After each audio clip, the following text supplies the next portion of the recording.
ये प्रयोग जो है आप लोग भी बचपन में किए होंगे, ठीक है। तो जब हम लोग बचपन में आड़ी बाड़ी में ये प्रयोग किया करते थे, देखिए इसमें कागज जो है वो सटा हुआ है। जब ये प्रयोग हम लोग अपने बचपन में आड़ी बाड़ी में किया करते थे तो वहां पर भी जो साइंटिस्ट थे वो पैदा हो जाते थे। और जब हम लोग लगड़ करके इसे जादू दिखाते थे, कहते थे अपने दोस्त लोग कि देख भाई हम जादू दिखा रहे हैं, ऐसे सटाते थे, ठीक है। तो कागज जो है इसमें देखिए सट रहा है, ठीक है। उसमें भी कागज का होता था, सटता था।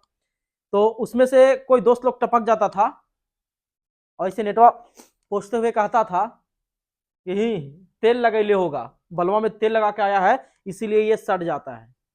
कागज का जो टुकड़ा है इस कलम में सटता है, किसके कारण? तो तेल लगा के आया है इसके कारण।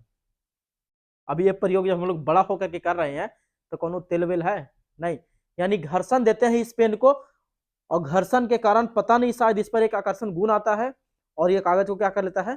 चिपका लेता है। यही ना हो रहा है।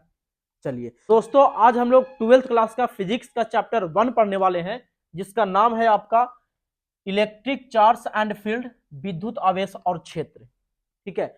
आज हम लोग आवेश को स्टार्ट करने वाले हैं एकदम बेसिक से। आपको जितना भी लेक्चर है यूट्यूब पर आपको मिलते रहेगा, ठीक है। प्रत्येक क्लास का आप अपना नोट्स कॉपी जो है वो कंप्लीट करते चलिएगा, ओके। तो देखिएगा, सबसे पहले जो हमें देखना है आवेश कहते किसे है, यानी विद्युत आवेश कहिए या आवेश कहिए, दोनों एक ही शब्द है, ठीक है। तो चलिए सबसे पहले हम लोग जान लेते हैं आवेश का इतिहास, कि क्या क्या रहा था आवेश का इतिहास, कैसे हम लोग आवेश के बारे में जान सके। पहले दिमाग में जो एक डॉट है वो आप क्लियर कर दीजिएगा कि जो चार्ज इस बल्ब को जलाता है, यानी जिस करंट के कारण ये बल्ब जलता है, हम लोग उसी के बारे में पढ़ने वाले हैं। बस थोड़ा सा अंतर यह है दोस्त कि इस बल्ब को जो करंट जलाता है वो गतिशील होता है, और अभी जो हम लोग पढ़ने वाले हैं वो रुका हुआ आवेश के बारे में पढ़ने वाले हैं, समझे। यानी ये जो बल्ब को आवेश जलाता है वो गतिशील होता है, और अभी जो हम लोग पढ़ने वाले हैं वो आवेश जो है वो रुका हुआ रहता है। यानी उस आवेश के द्वारा भी हम लोग बल्ब जला सकते हैं, लेकिन कुछ समय के लिए ही जला सकते हैं, लंबा समय के लिए नहीं। लेकिन जब यही आवेश को हम लोग गतिशील कर देते हैं तो फिर हम लोग जो है इस बल्ब को जला सकते हैं, ओके। तो सबसे पहले दिमाग में एक डॉट जो है क्लियर कर दीजिएगा कि कुछ हम लोग अलग नहीं पढ़ने वाले हैं, इसी बल्ब को जो आवेश जलाता है उसी के बारे में पढ़ने वाले हैं। बस ये जो आवेश है वो रुका हुआ होता है, ओके। चलिए देखिएगा, तो भी बचपन में कुछ ना कुछ कुरफाती जो है वो करते रहते हैं। इसी प्रकार से एक थेल्स नामक वैज्ञानिक जो थे वो भी कुरफाती कर रहे थे। अगर वो कुरफाती नहीं किए होते तो आज तक हम लोग के पास बिजली जो है नहीं पहुंच पाता, ठीक है। बहुत मजेदार स्टोरी है, सुनिएगा।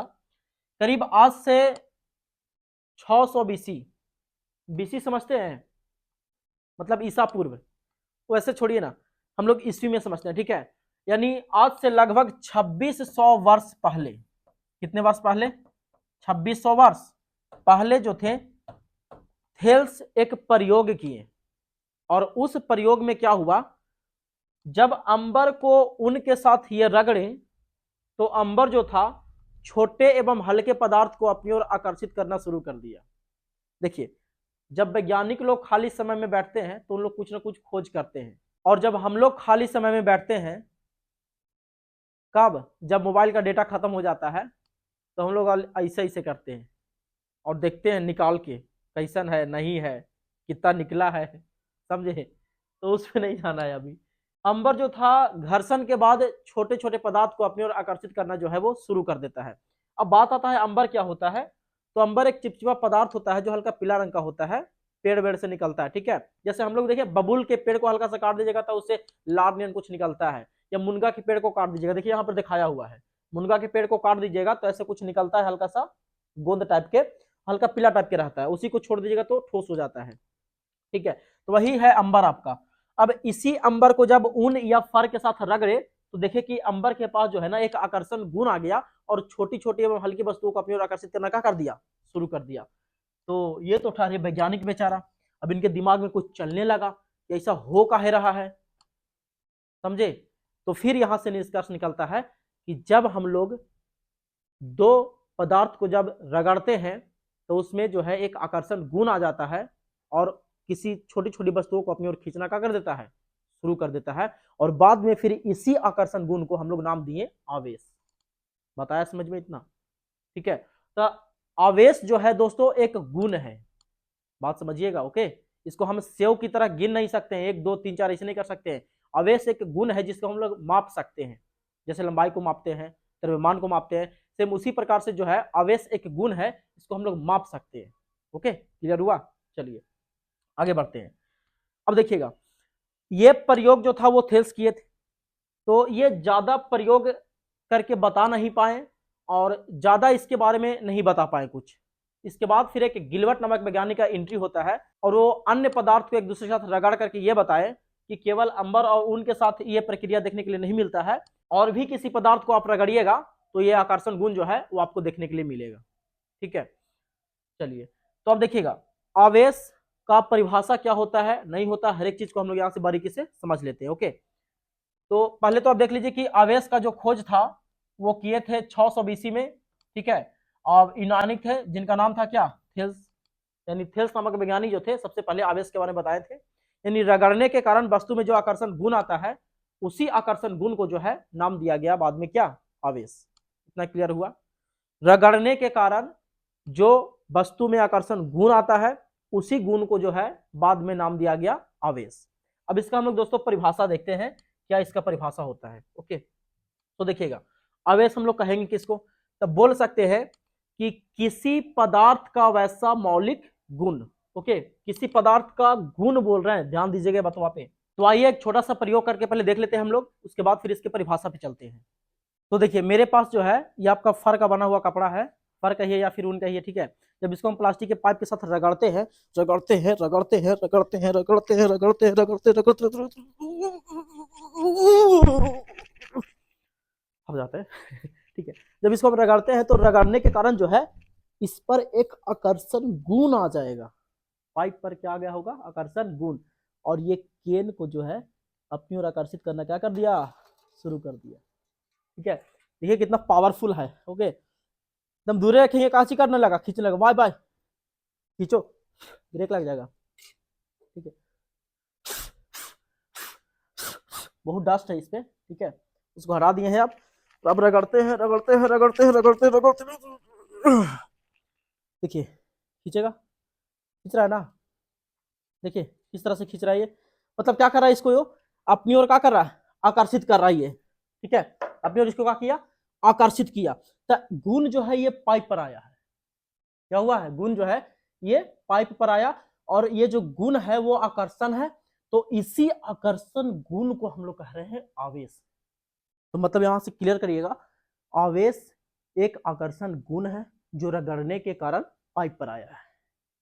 ये कोई कण या कोई वस्तु नहीं है, ये आवेश जो है क्या है, एक गुण है। वही गुण जिसके बारे में आज से 2600 वर्ष पहले थेल्स बताए थे। बताया समझ में? अगर वो नहीं रगड़ते ना तो आज तक हम लोग जिंदगी रगड़ते चलते, जो लाइट और बल्ब में बैठ करके पढ़ रहे हैं, पढ़ाई नहीं कर रहे होते। समझे? देखिए एक बार और करते हैं, जब जितना रगड़ेंगे ना इसको उतना ज्यादा इस पर जो है आवेश आवेगा। आवेश को इंग्लिश में हम लोग कहते हैं कौची, चार्ज कहते हैं। देखिए यहाँ पे रगड़ दिए रगड़ दिए रगड़ दिए, पूरा रगड़े,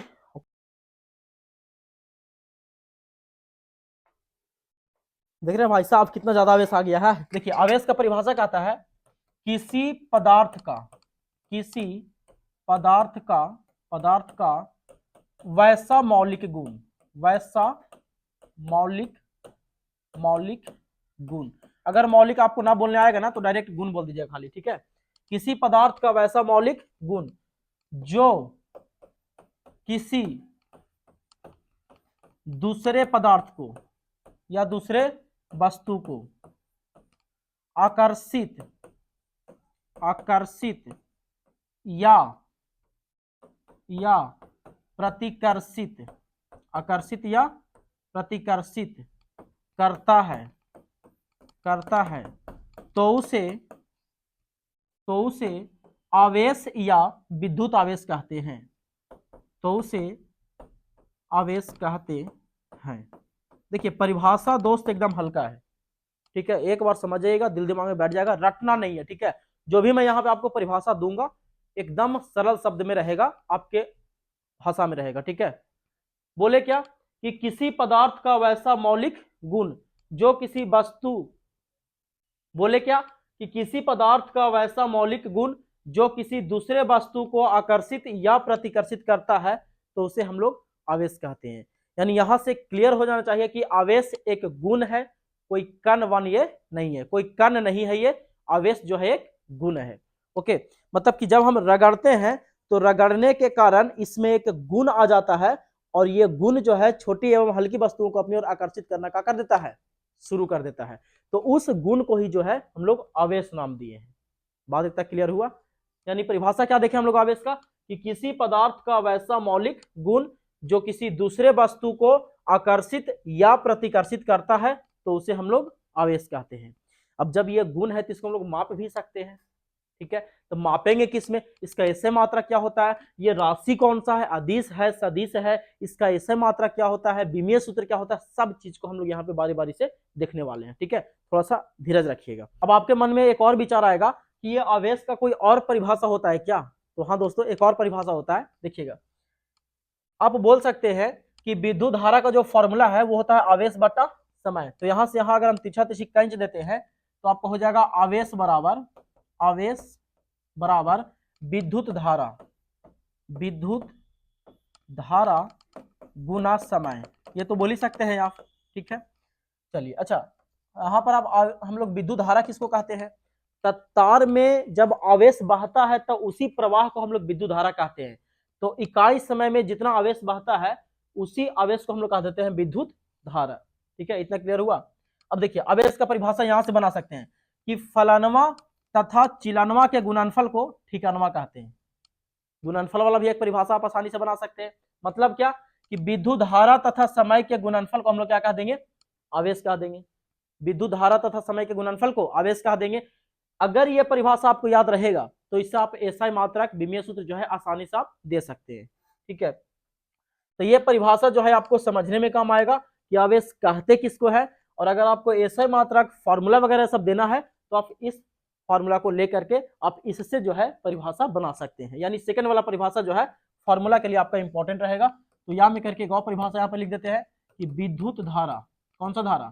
विद्युत धारा तथा समय के गुणनफल को, विद्युत धारा तथा समय के गुणनफल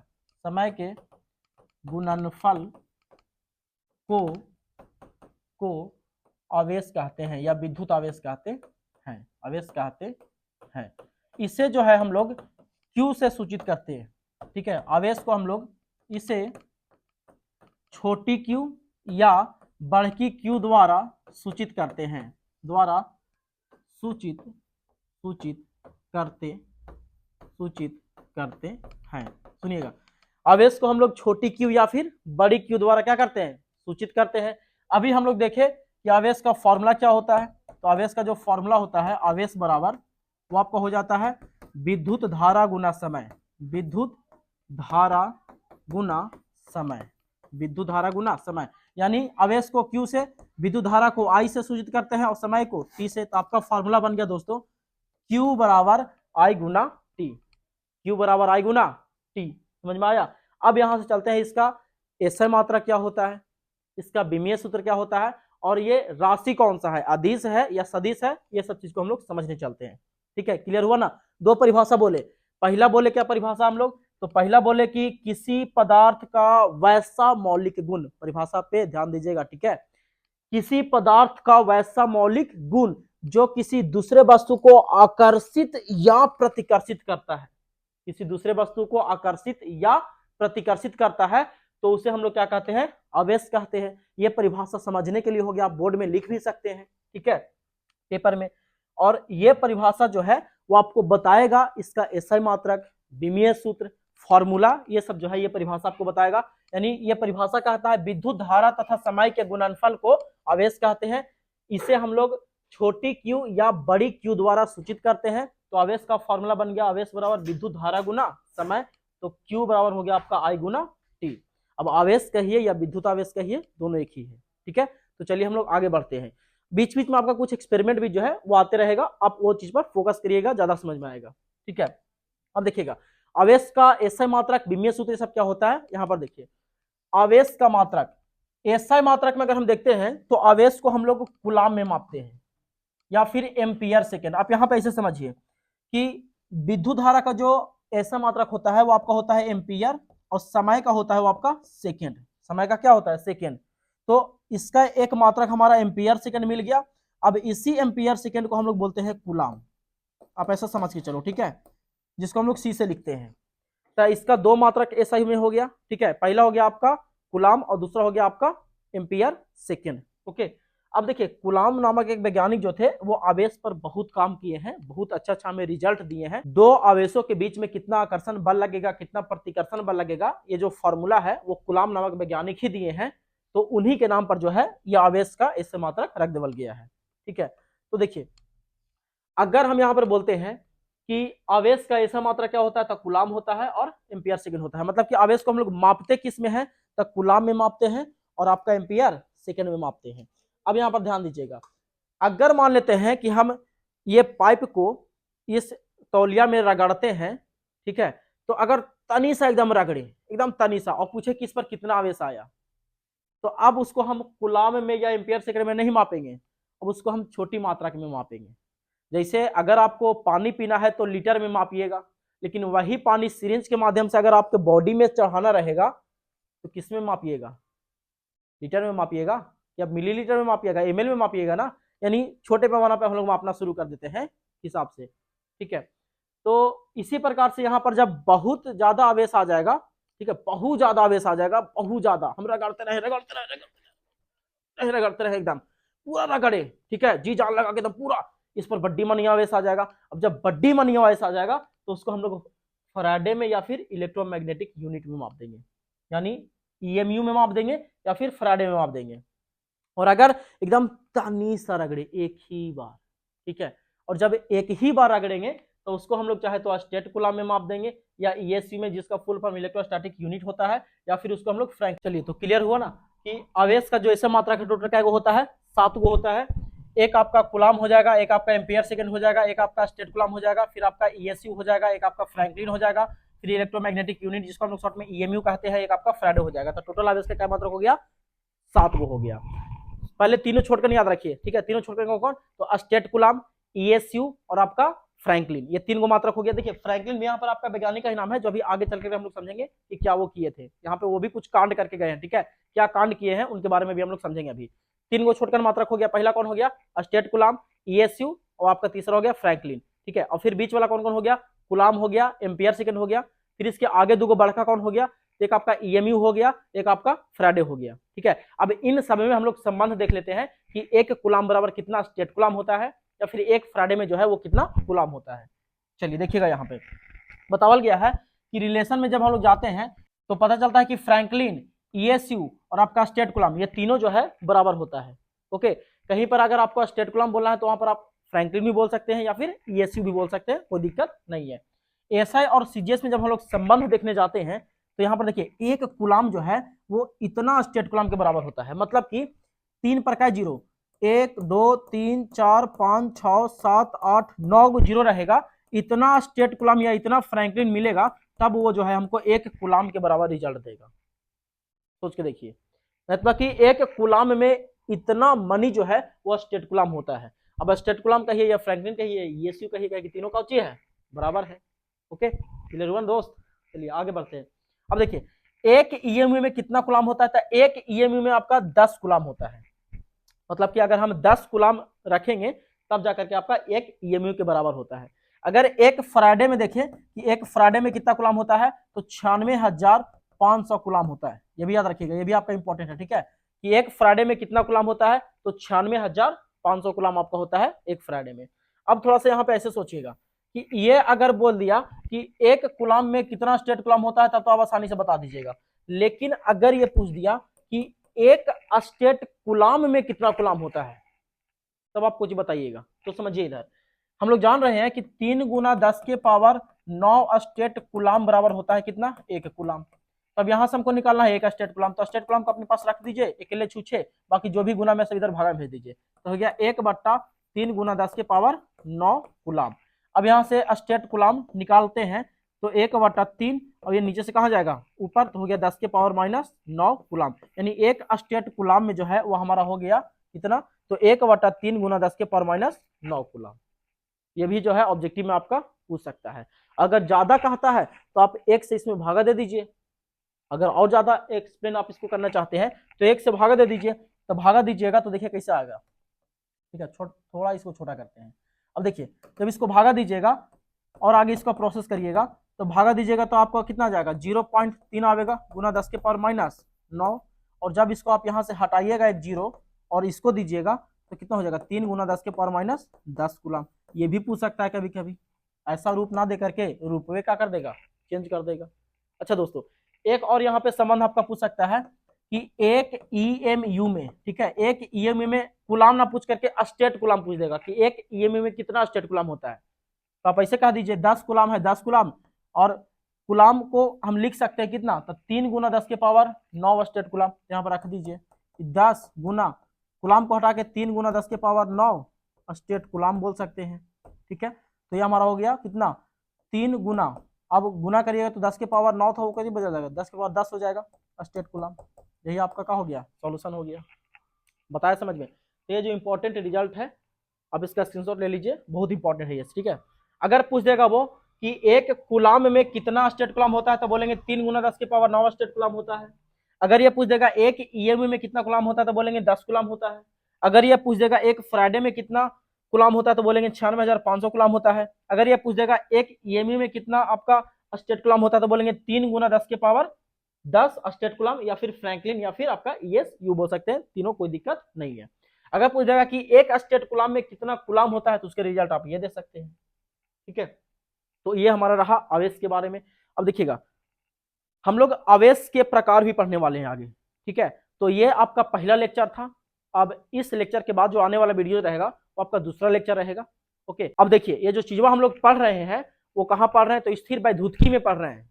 ठीक है, जो टॉपिक है वो नाम है आपका स्थिर वैद्युतिकी, यानी रुका हुआ आवेश के बारे में भी हम लोग पढ़ रहे हैं। अभी हम लोग गतिशील आवेश के बारे में नहीं पढ़ रहे हैं। तो आपसे पूछेगा कि स्थिर वैद्युतिकी किसे कहते हैं, तो हम बोल सकते हैं स्थिर वैद्युतिकी का परिभाषा कि भौतिकी का वैसा भाग जिसमें हम लोग रुका हुआ आवेश के बारे में अध्ययन करते हैं। भौतिकी का वैसा भाग जिसमें हम लोग रुका हुआ आवेश के बारे में अध्ययन करते हैं तो उसे क्या कहते हैं, स्थिर वैद्युतिकी कहते हैं। यानी आप एकदम सिंपल से यहाँ पे बोल सकते हैं भौतिकी का वैसा भाग जिसमें हम लोग रुका हुआ आवेश के बारे में पढ़ते हैं तो उसे हम लोग स्थिर वैद्युतिकी कहते हैं। यानी स्थिर वैद्युतिकी का परिभाषा पूछेगा तब।